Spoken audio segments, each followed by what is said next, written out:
Hey, what's happening everybody? Welcome back to Anime Casuals. I'm Lucky, and today I wanted to talk about Funimation and some of the fire anime that they have on there right now that is killing it. Let's start off with the first anime that appeared on my radar from Funimation this season, and that's How a Realist Hero Rebuilt the Kingdom, which follows our main character Kazuya Soma as he is summoned to another world as a hero to save this new world. Okay, I know what you're thinking, and yes, it is another isekai, but before you tune out, this isekai doesn't focus on some OP protagonist and the main character isn't technically the smartest or anything. However, the way he brings his realistic and rational approach to the kingdom's problems makes the ruling king realize Soma's potential as a ruler, so the ruling king decides to step down and make Soma king to help save his kingdom from the economic collapse that they are experiencing. Also, the side characters in this anime are absolutely fantastic, and to be honest, they're awesome in very unexpected ways, and I think I'll just leave it at that to make sure that I don't spoil too much of this. You definitely want to check out this anime, even though there isn't any crazy action scenes, at least not so far. There is a lot of thinking involved, a lot of talk about economics, politics, and all that good stuff, so if you want politics without, well, the politics, go ahead and check this one out. Next is The Detective Is Already Dead. Man, have I got to say, this anime surprised the hell out of me. It follows a young boy named Kimihiko Kimizuka, who is quite possibly the unluckiest person alive, as he is always in the wrong place at the wrong time, whether it be running into a drug deal in a random alley, or somebody giving him a mysterious attaché case and sending him on a flight to God knows where. It is on this flight that he meets Siesta, a beautiful young girl who also happens to be a detective, and then the series starts. This series has a very unique way of storytelling that I just can't spoil for anybody who hasn't seen it yet, but it has me chomping at the bit each week to discover what will happen next. Also, there is a scene in episode 1 that really got popular on Reddit, and as you can see, the attention was well deserved. Between solving mysteries and dealing with supernatural threats, this anime is a must-watch. Have you been waiting for another vampire anime? Well, you're in luck. The Case Study of Vanitas is a fantastic take on a pretty popular genre. Case Study of Vanitas follows Noe as he is trying to find out the mystery behind a strange book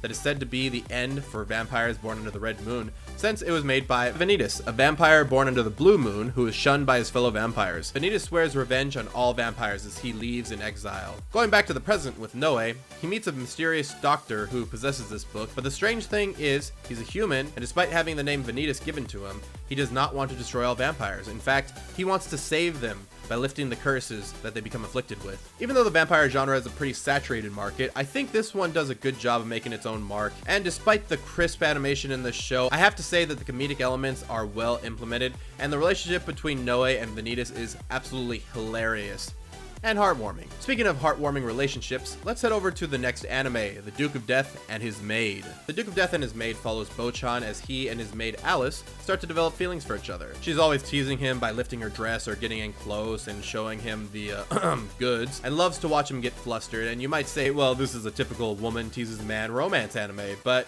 here is the twist. Everything that Bochan touches dies due to a curse that was put on him when he was 5. So his family sent him to live alone in a villa they own. However, 2 years prior to the current story, Alice moves in as his maid. This reminds me a bit of Beauty and the Beast, but somehow even more tragic because the person who Bochan loves the most is within arm's reach, but can never be held or embraced. Dude, there is this one scene where they have a dance, but they're like 6 inches apart, and it broke my heart to watch since you can tell how much they want to be closer, but this is the best they can do. The animation is very unique having CGI, but the background kind of looks like this canvas painting, which adds itself to the very gothic aesthetic. If you're a big fan of Tim Burton movies, I would say this is right up your alley. By the way, The Duke of Death and His Maid is probably my favorite anime on this whole list. I don't want to play favorites or anything, but yeah. This is my favorite. Now for the last anime on my list, which I'll be honest with you, I didn't even know if I was going to put it here, but I guess I will. Sunny Boy. First off, the animation reminds me of something from the early 2000s or late 90s, which is a good thing for me. But man, this story can be a little bit confusing if you happen to not pay attention at certain points in the anime, which I don't think should be a knock on the anime itself, since I mean, you should be paying attention to the anime that you're watching. But anyway, the anime basically revolves around a group of students who have been sent to another dimension where this school is surrounded by pitch blackness, and some of the students have even acquired powers that defy logic. Even though the main character appears to be Nagara, you can tell that each student has their own backstory with one another, which explains why they interacted with each other the way that they do. The relationships are expanded upon with flashbacks to them before they were transported to this dimension. The thing about this dimension and the next dimension, which is a little bit of a spoiler, but that is what happens in episode 2, is that they have their own rules. Like in the school, you can actually punish people for not following the rules, and at this island place, anything that is given to another person without getting anything back is set aflame with this blue fire. The other interesting thing about this show is the fact that these are all students with no leading person. There is this student council who tries to involve a little bit of law and order, but you can tell that there is this kind of power struggle between them and the other kids, since having a power can really go to somebody's head. I think that the involved nature of the show actually lends itself to the appeal of it. Sunny Boy definitely is the most unique anime on this list, and for that, I just had to include it.